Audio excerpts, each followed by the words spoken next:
बुधवार को नेता प्रतिपक्ष जयराम ठाकुर ने पेंशनर और वरिष्ठ नागरिक कल्याण संघ के साथ मंच साझा किया। इधर आना भाजपा के प्रदेश अध्यक्ष राजीव बिंदल भी साथ नजर आए।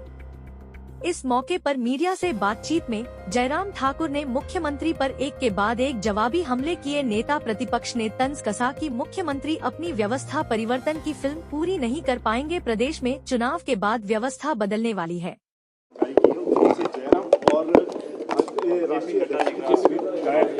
ऐसा है कि वो पता नहीं क्यों ढूंढना चाह रहे हैं उन सारी चीज़ों को लेकर के। मैं इतना ही कह रहा हूं कि हमारा पोस्टर हो, हमारा फोटो पोस्टर में हो चाहे ना हो, वो कोई महत्व का विषय। हम चुनाव बहुत गंभीरता के साथ लड़ रहे हैं चारों सीटों में, और कांग्रेस पार्टी चारों सीटों पर हारेगी, मंडी में भी हारेगी।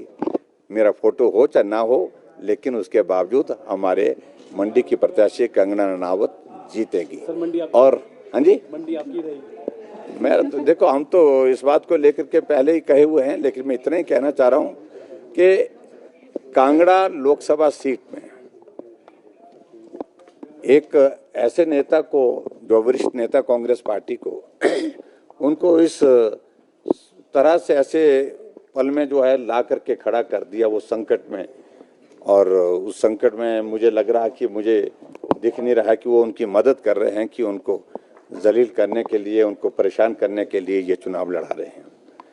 और वहाँ मंडी में भी इसी तरह की परिस्थिति वो कर रहे हैं, सबको निपटाना चाह रहे हैं सुखू जी। और उसमें आने वाले समय में कौन निपटता है मालूम पड़ेगा। जोर है, अगर 6 सीटें भी जीत गए तो भी 34 का आंकड़ा हमारे बराबर नहीं पहुंच पाएगा। नहीं, मुख्यमंत्री जी पहले भी वही गिन रहे थे कि 40 + 3 43, यानी कि हमको यही बता रहे थे, यही समझा रहे थे उनके लोग और मुख्यमंत्री जी कि भी कैसे होगा। परिणाम आया, वो 43 नहीं थे, वो 34 हो गए। और भारतीय जनता पार्टी 25 नहीं थे, वो 34 हो गए। और अल्टीमेटली इतना प्रचंड बहुमत होने के बावजूद वो चुनाव हारे राज्यसभा का। और इसलिए आंकड़े के हिसाब से मुझे लगता है कि जो वस्तु स्थिति है उनको थोड़ा अपना आकलन करना चाहिए। मेरा हिसाब ठीक है या नहीं है, इस पे ज़्यादा मत जाइए।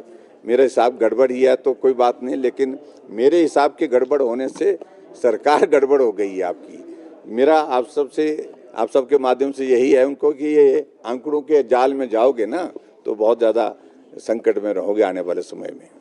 तो मुख्यमंत्री बोल रहे हैं कि आपके जो मंडी में फिल्म ड्रॉप हो जाएगी। पार्ट 2 भी आएगा।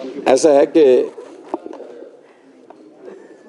मुख्यमंत्री जी मुद्दों पर चुनाव लड़े अच्छा रहता, लेकिन अब फिल्म का जिक्र करना चाहेंगे तो मैं तो ये कहूँगा, मैं ही उनके अंदाज में अगर मैं कहूँ, हम हिमाचल प्रदेश में मुख्यमंत्री बने 5 साल तक पूरा दम के साथ हमने सरकार चलाई, बहुत बेहतर काम करने की कोशिश की। आज भी उन योजनाओं को लोग याद करते हैं, स्मरण करते हैं।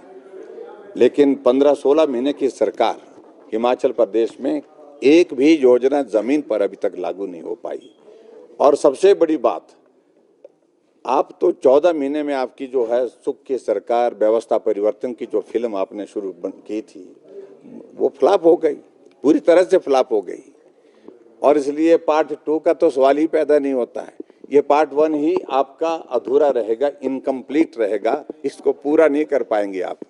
और मैं एक बात जरूर कहना चाहता हूँ मुख्यमंत्री जी, आप क्यों अपना इतना सारा एनर्जी अपने व्यस्त कर रहे हैं हमको बोल बोल करके। आपके बारे में फैसला हो चुका है कांग्रेस पार्टी में कि व्यवस्था चुनाव तक है लोकसभा के, उसके बाद व्यवस्था बदलेगी।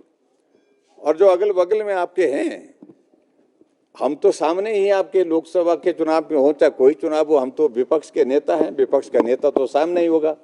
लेकिन जो अगल बगल उनके चेहरे भी थोड़ा देखते रहिए कि वो इशारे क्या कर रहे हैं और आपके साथ खड़े होकर के क्या बोल रहे हैं।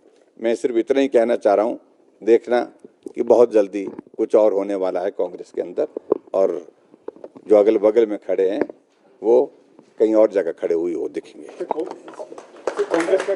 शिमला से कैमरामैन युगमार्ग टीवी।